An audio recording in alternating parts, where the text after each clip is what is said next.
Hey guys, welcome to Games and Crap Experience. I am going to talk about Mass Effect 3 today. Today will be the review for Mass Effect 3. I will be putting a video of spoilers up in a few days just to talk about the things I enjoyed in the game story-wise as well as the very controversial ending. So if you're looking for that, check back in a few days. You can talk about the controversial ending because I know many of you want to. But this video strictly is for the review, so there will be no real spoilers. I won't really divulge anything about the story other than the basic premise that you all know from watching a commercial or reading the back of the box. Because, well, this is a very story-based RPG game, and to ruin the story would be kind of a jerk move. So let's just go ahead and dive right into this.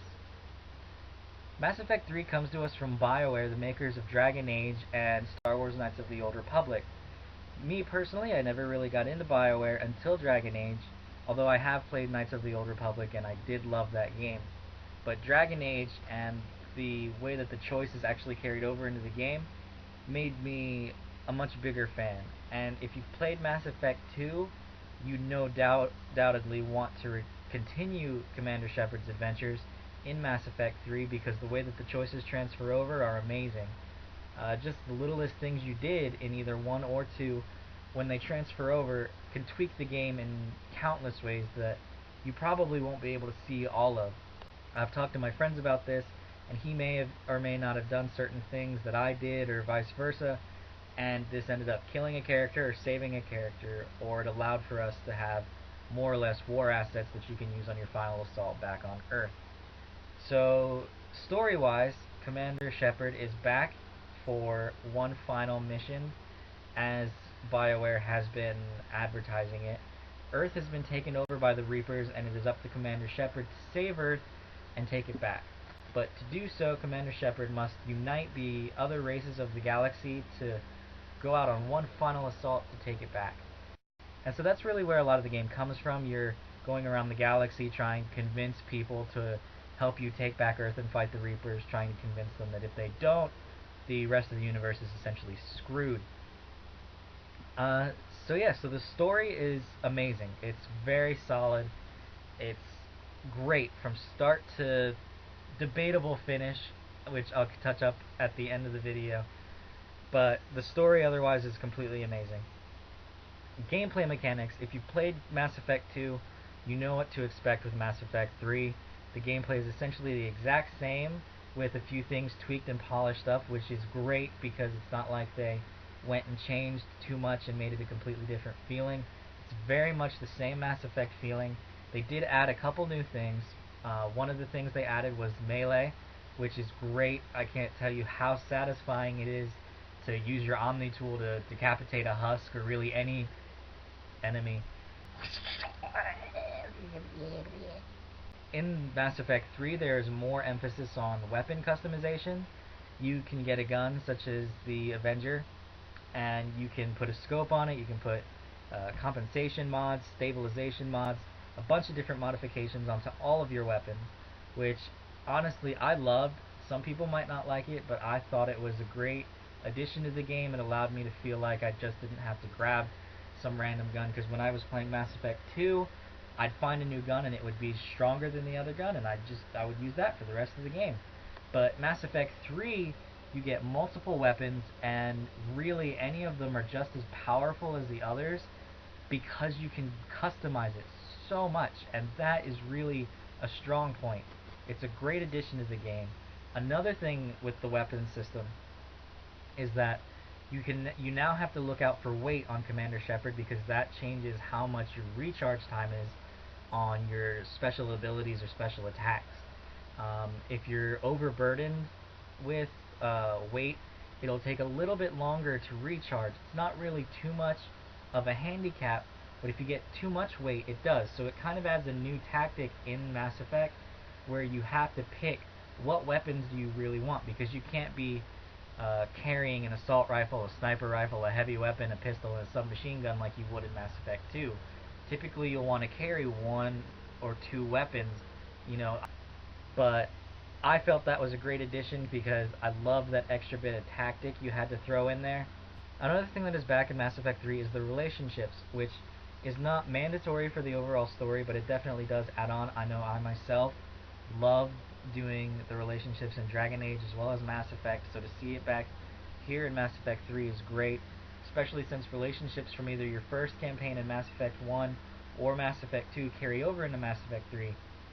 I myself was very happy to see that I could still continue to chase after Liara, and I played as Femshep, so as my friends constantly got to hear each time something new in the story happened, my lesbian blue lover, it was great to see that story finally unfold in a way that I personally thought was satisfying.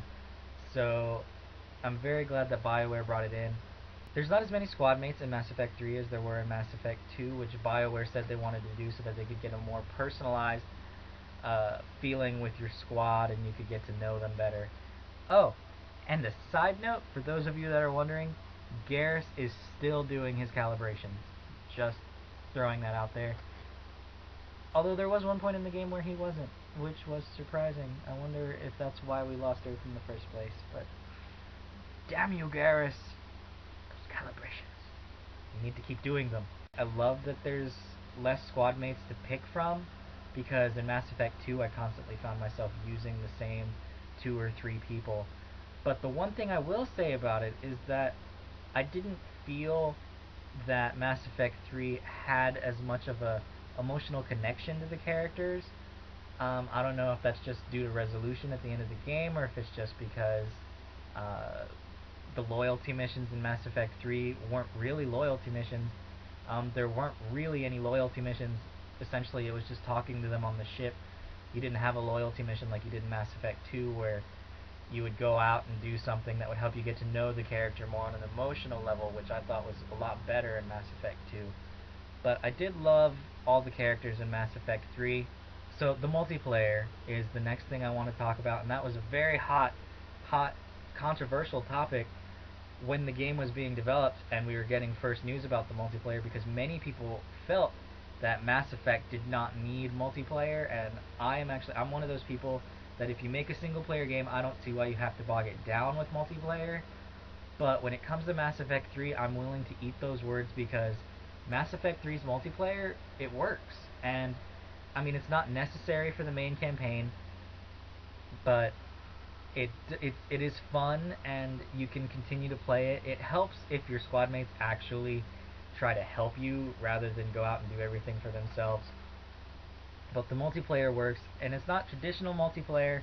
You're not playing team deathmatch or capture the flag or anything like you would in first-person shooters. Instead, the multiplayer is handled as a squad-based, wave-like multiplayer. If anybody's played Gears of War 3, then you surely know what the wave-based multiplayer is like, because that is the one thing I can kind of think of as similar to that. Another thing would be Halo's kind of flood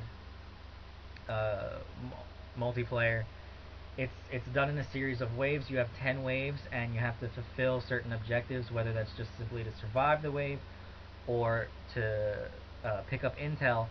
But the multiplayer is handled great. It controls as flawlessly as the single player campaign does, which is great. So you never have to worry about clunky controls in the multiplayer. It fits. So the multiplayer is connected to the single player campaign through the Galaxy at War readiness, and the more you play the multiplayer, the higher your galactic readiness is. And this connects to the single player campaign through the ending, which I'm now ready to talk about since it's winding down the video. The ending to Mass Effect 3, personally, I thought was great. I won't spoil anything, but I know that a lot of people were extremely upset about it. That might be the one flaw in the story campaign, but up to the final 10 minutes of the game, it was perfect and completely satisfying as a storytelling experience. And me, myself, I thought that Mass Effect 3's ending was good. So it's kind of to each their own. I thought it was okay.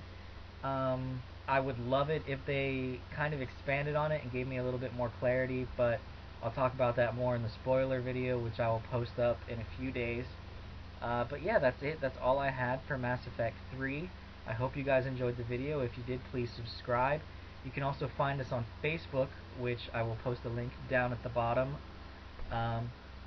and you can, on Facebook, you can see all the current, more up-to-date stuff that I'm posting, because I'll probably post more news up on Facebook than I will on here, just because it's faster. But I will be posting videos up probably every 2 to 3 days, and these will vary between reviews and news, just based off of video games, comic books, and movies, etc. So I hope you guys enjoyed, and I will see you all later.